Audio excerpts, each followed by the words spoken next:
حاضرین مجلس، آج کا یہ ہمارا الدروس المہمہ لعامۃ العامہ کا چھٹا دن ہے، جس میں ہم لوگ کل کے درس میں رب العالمین کے متعلق ڈسکس کر رہے تھے، اور آج ہم آگے بڑھتے ہوئے الرحمن الرحیم پر ڈسکس کرنے جا رہے ہیں۔ ہم سورۃ الفاتحہ پڑھ رہے ہیں، اور اس سورۃ الفاتحہ میں الرحمن الرحیم کا لفظ ہم بار بار تلاوت کرتے رہتے ہیں۔ یہ ہے الرحمن اور یہ ہے الرحیم۔ الرحمن کا معنی ساری دنیا پر رحم کرنے والا۔ اس دنیا میں اللہ کے ماننے والے بھی ہیں، اللہ کا انکار کرنے والے بھی ہیں، اور اللہ کے علاوہ دوسروں کی عبادت کرنے والے بھی ہیں، مکمل اللہ کا انکار کرنے والے بھی ہیں۔ یعنی ہر طرح کے عقیدے کے لوگ ہیں، پہاڑوں کو ماننے والے بھی ہیں، درختوں کو ماننے والے بھی ہیں، سمندروں کو ماننے والے بھی ہیں، سورج کو ماننے والے بھی ہیں، ستاروں کو ماننے والے بھی ہیں، اور اللہ کو ماننے والے بھی ہیں۔ ان تمام کے تمام لوگوں پر اللہ تبارک و تعالی ایک رحم کرتا ہے، یعنی ان کو روزی دیتا ہے، ان کو پانی دیتا ہے، ان کو روشنی دیتا ہے، ان کو سانس دیتا ہے، ان کو زندگی دیتا ہے، ان کو مال دیتا ہے، ان کو اولاد دیتا ہے، ان کو کاروبار دیتا ہے، ہر چیز ان کو پرووائیڈ کرتے رہتا ہے، یعنی وہ بھی ایک طرح کا رحم ہے۔ اور رحمان کا معنی ساری کی ساری دنیا والوں پر رحم کرنے والا۔ اور رحیم کا معنی یعنی وہ آسمان میں رحم کرنے والا، آسمان میں صرف ایمان والوں پر رحم کرنے والا۔ صرف ایمان والوں پر وہاں پر رحم کیا جائے گا، جس کا ایمان نہیں ہے ان پر کسی طرح کا رحم کا معاملہ وہاں پر نہیں کیا جائے گا۔ تو رحمان الدنیا کہتے ہیں اس کو رحمان الدنیا، یعنی دنیا کے اندر سب پر رحم کرنے والا۔ رحیم السماء، آسمان پر رحم کرنے والا، اور آسمان پر رحم کرنے والا صرف ایمان والوں پر ہوتا ہے۔ تو یہ الرحمن الرحیم کا میننگ ہے، یعنی اس کا معنی ہے۔ اب ذرا دیکھو آپ، رحمان الرحیم کس سے نکلا ہوا ہے؟ یعنی رحمہ، یعنی رحمت سے نکلا ہوا ہے۔ الرحمہ یعنی رحمت۔ رحمت جیسے ہم مان لیں تھوڑی دیر تک بھئی اللہ تبارک و تعالیٰ کی رحمت ہے، اور اللہ تبارک و تعالیٰ نے اس اللہ کی رحمت کو 100 حصوں میں ڈیوائیڈ کر رکھا ہے۔ پیارے نبی صلی اللہ علیہ وسلم نے فرمایا، رحمت کو اللہ تبارک و تعالیٰ نے 100 حصوں میں ڈیوائیڈ کر رکھا ہے، اور اس 100 حصوں میں سے ایک حصہ اللہ تبارک و تعالیٰ نے بندوں کو دے رکھا ہے۔ اب مان لیجیے آپ، یہ ہمارا گلوب ہے، اور اس گلوب میں رہنے والے ساری کی ساری دنیا والوں پر اللہ تبارک و تعالیٰ نے ایک حصہ ڈیوائیڈ کر رکھا ہے۔ ایک حصہ اللہ نے بندوں کو دے رکھا ہے، اور 99 حصے اللہ تبارک و تعالیٰ نے اپنے پاس رکھا ہے۔ اب ایک حصہ زمین والوں پہ تقسیم کیا تو زمین میں یہاں پر 2 طرح کی مخلوق ہوتے ہیں، ایک تو ہیومن یعنی انسان کی شکل میں یہاں پر ہے، اور دوسرا اینیمل کی شکل میں ہے۔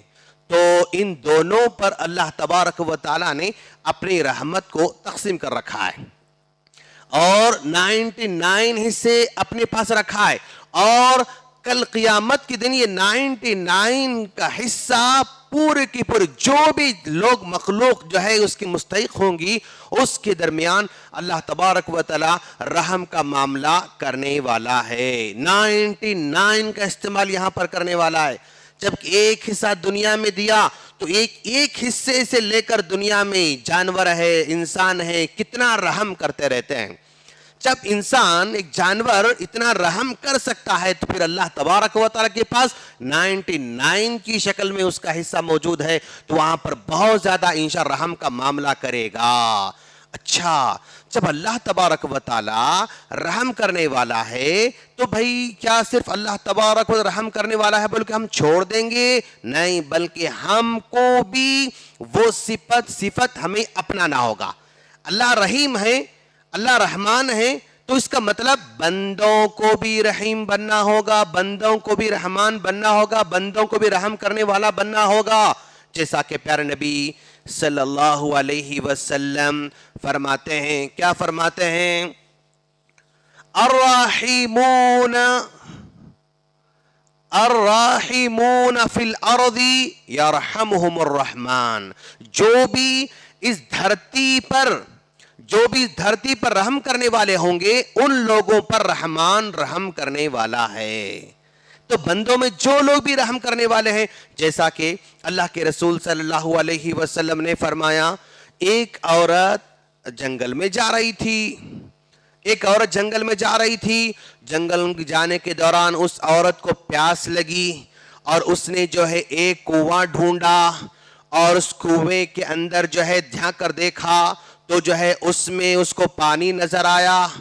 جب اس کو پانی نظر آیا اس عورت کو، تو عورت یہاں سے چلتے چلتے اندر کنویں میں اتر رہی ہے اور اس نے پانی بھی پی لیا، اور پانی پی کر پھر واپس لوٹ کر کنویں کے باہر آتی ہے۔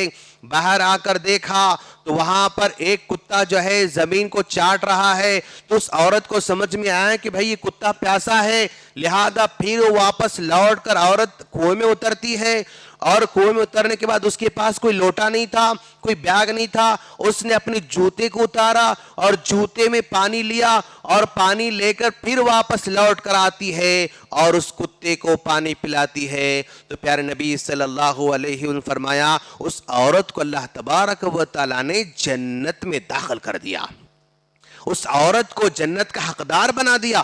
تو گویا الراحمون فی الارض، زمین پر رحم کرنے والے لوگوں کے ساتھ اللہ کا معاملہ یہ ہوگا کہ اللہ بھی اس پر رحم کرے گا۔ ایک کتے پر رحم کرنے والا اور ایک بلی پر رحم کرنے والا، ایک جانور پر رحم کرنے والا، یعنی وہ بھی اللہ تبارک و تعالیٰ کے رحمت کا مستحق ہوگا۔ پیارے نبی نے فرمایا ارحموا من فی الارض، زمین پر رہنے والوں پر آپ رحم کیجئے، زمین پر رہنے والوں پر آپ رحم کیجئے تو آسمان میں رہنے والا تم پر رحم کرنے والا ہے۔ ارحموا من فی الارض، زمین پر رہنے والوں پر تم رحم کرو گے، یرحمکم من فی السماء، تو آسمان پہ رہنے والا تم پر رحم کرے گا۔ تو یہ باتوں سے پتہ یہ چلتا ہے کہ رحمان دنیا میں سب پر رحم کرنے والا، رحیم آسمان پر ایمان والوں پہ رحم کرنے والا، اور اللہ تبارک و تعالیٰ پر رحمت کو تقسیم کر رکھا ہے، 99 حصے اپنے پاس رکھا ہے، ایک حصہ زمین والوں کو دے رکھا ہے۔ اب ہماری ذمہ داری ہے کہ ہم بھی رحم کریں گے دوسروں پر، تو اللہ ہم کو بھی رحم کا مستحق بنے گا، رحمت کا مستحق بنے گا۔ کیا کیا کر سکتے ہیں ہم لوگ؟ ذرا سوچئے کہ بھئی ہم رحم کرنا چاہتے، ایکشن پلان، ہم ایکشن پلان کیا بنا سکتے ہیں کہ بھئی ہم کس پر رحم کر سکتے ہیں، کیسے رحم کر سکتے ہیں؟ ہم سوچیں گے تو اللہ تعالیٰ راستے پیدا کرے گا۔ جیسے مان لیجئے ہلکا ہلکا سوچیں گے، نمبر 1 بھئی ہم کس پر رحم کر سکتے، ہم کیسے رحم کر سکتے؟ رحم کا طریقہ یہ ہے کہ بھائی ہم نے دیکھا کہ بھئی مارکیٹ میں جو ہے ایک آدمی جو ہے بوڑھا آدمی ہے اور وہ بنڈی پر موز بیچ رہا ہے، بنڈی پر موز بیچ رہا ہے، بوڑھا ہے، ضعیف ہے، کمزور ہے، محنت کر رہا ہے، ہاتھ نہیں پھیلا رہا ہے، وہ بھیک نہیں مانگ رہا ہے، وہ دوسروں کے سامنے وہ سوال نہیں کر رہا ہے، بلکہ بیٹھ کر کھڑے ہو کر دھوپ میں، بارش میں، فلاں سردی میں کھڑے کر موز بیچ رہا ہے۔ تو ایک طریقہ یہ بھی ہو سکتا ہے کہ ہم اس سے موز لینے جا رہے ہیں، اب یہ 40 روپے بولتا ہے تو ہم 35 مانگ سکتے ہیں، لیکن سوچیں گے کہ بھائی نہیں یار یہ تو ضعیف ہے، کمزور ہے، چلو کوئی بات نہیں 35 کا ہی موز ہوگا، لیکن میں 40 پورے دے دوں گا اس کو، میں پورے 40 اس کو دے دوں گا، ریٹ کم نہیں کروں گا، اس سے جو ہے ڈسکاؤنٹ نہیں مانگوں گا۔ یہ بھی ایک رحم کا طریقہ ہو سکتا ہے۔ ہم جو ہے مارکیٹ میں جا رہے ہیں، بھئی ایک آدمی جو ہے کیا ہے وہ ایک آٹو چلا رہا ہے، آٹو چلا رہا ہے اور وہ لگتا ہے کہ بھائی کمزور ہے، بوڑھا ہے، وہ جو ہے ہم یہاں سے وہاں جانا چاہ رہے ہیں تو وہ 100 روپے مانگ رہا ہے، حالانکہ اس کا ریٹ 80 روپے ہو سکتا ہے، اس کا 90 ہو سکتا ہے، اس کا 70 ہو سکتا ہے، لیکن دل میں خیال کر سکتے ہیں کہ بھائی یہ تو آٹو والا ہے، پتہ نہیں اس کے پیچھے کتنی ذمہ داریاں ہوں گے، چھوٹے بچے بھی ہوں گے، بیوی ہوں گی، ماں باپ بھی ہوں گے، کچھ بھی ہوں گے، لیکن اس کا ریٹ تو 80 روپے ہی ہے، لیکن 100 روپے مانگ رہا ہے، چلو میں 20 روپے صدقہ تصور کروں گا، میں 20 روپے صدقہ تصور کروں گا، اس کو سپورٹ میں تصور کروں گا، میرے 20 روپے یقیناً میری زندگی میں کوئی بڑا کمال نہیں کر سکتے، چلو میں اس کو 100 روپے دے دوں گا، یہ اس طرح ہم تصور کر سکتے ہیں۔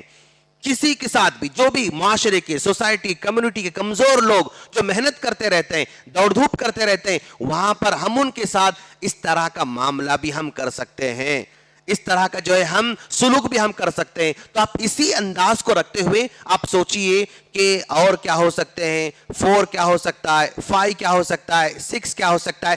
آپ لوگ اپنے حساب سے غور کیجئے اس کے بارے میں، اور آپ بھی رحم کا معاملہ شروع کر دیجئے۔ تو خلاصہ کلام، اللہ رحمان ہے، رحیم ہے، اور ہم کو بھی رحم کرنا ہے بندوں پر، اور رحم کرنے کے الگ الگ طریقوں سے ہم انشاءاللہ رحم کرتے رہیں گے۔ آج کے لیے اتنا کافی انشاءاللہ، پھر ہم کل کے درس میں آگے بات بتائیں گے۔ السلام علیکم ورحمۃ اللہ وبرکاتہ۔